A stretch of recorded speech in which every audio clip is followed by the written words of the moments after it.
Spectre is bloody rife with Easter eggs and references to the legacy that is James Bond in both film and book. So why don't we take a look at as many as we can. Bear in mind, spoilers, obviously, so make sure you've seen Spectre. Or don't, because look, it kind of drags in the middle, and it doesn't really make a lot of sense. But whatever, that's a video for a different day, I guess. Straight up, let's talk about Bond himself. We get the classic James Bond gun barrel opening. The first time we've had that at the start of one of the Craig era films. We also see him in the classic white dinner jacket, bow tie, red carnation. The outfit we see him in on the poster, reminiscent of Live and Let Die, which is reminiscent of Bullet, the Bond film Steal From Everyone, I don't believe is ever seen, which is weird. He also finally uses the classic vodka martini, shaken not stirred line. And in true Daniel Craig fashion, follows it up with an unnecessarily crippling insult. Good to see the return of the gadget watch, and we finally see Bond's apartment, which falls in line with the idea that in the books, he's just on an average salary. A number of classic Bond vehicles also make an appearance. We get the DB5, a new Aston Martin, equipped with the standard ejector seat, plus a Rolls-Royce Silver Wraith, which is a car that's appeared in multiple films, the first one being From Russia with Love. There's no doubt more cars, but I don't know anything about cars. If there's such a thing as car blindness,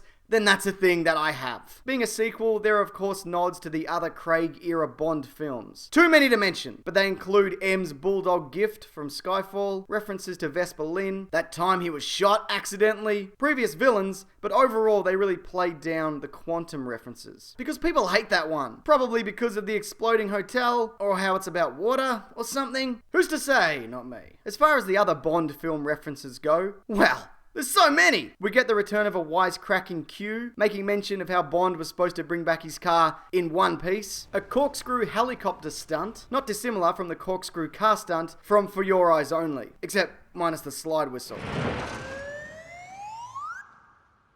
A plane gets its wings torn off, like in Live and Let Die. There's a quick suit switch at the beginning, like in Goldfinger. Bond again returns to the snow, a first for Craig. And we get another unique torture scene, which is pretty commonplace. Though I still feel that being whipped in the balls with a rope is worse than having your brain drilled into. There's also a weird, warped shooting gallery moment, like in The Man with the Golden Gun, a costume similar to what Baron Samedi wears in Live and Let Die, and a game of chess of sorts with a Spectre agent, like in From Russia with Love. We get another enormous, seemingly invincible villain that barely speaks. This one he gets in a fight with on a train, like in From Russia with Love. That guy actually ended up being eaten by a shark in a different movie. How embarrassing. The main antagonist's hideout, being inside a crater, mirrors that of previous hideouts, like the ones we've seen inside volcanoes. Because a volcano is the opposite of a crater?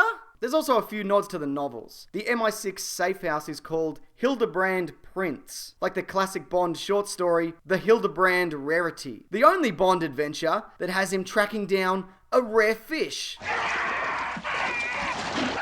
Look at this guy. How embarrassing. There's also a novel called Colonel Sun, and it features a moment where Colonel Sun talks about witnessing a person having their eyes removed. And we kind of get that with Blofeld's monologue. And speaking of, what a shock! The guy that everyone thought would be Blofeld turned out to be Blofeld. Scars and all. I mean, it couldn't be more telegraphed. Octopus rings, the jacket, a face shrouded in mystery. It's all there. Plus the cat. Finally, a few production Easter eggs. Producer Michael G. Wilson makes his obligatory cameo, and the wall of deceased agents features a number of movie cast and crew. And that's it. That's all, or at least some, of the Easter eggs and references from the James Bond film Spectre. I'm audibly brushing off my hands because I feel like I've done enough work on this. Thanks everyone. Now if you're interested, I have a podcast. It's called The Weekly Planet. It's now on YouTube as well as other places. That'll be linked below, along with other videos that may interest you. Question though, do you have a favourite Easter egg from Spectre? And if I've missed anything, which I definitely have, please feel free to leave it below. Alright, thanks everyone. Take care.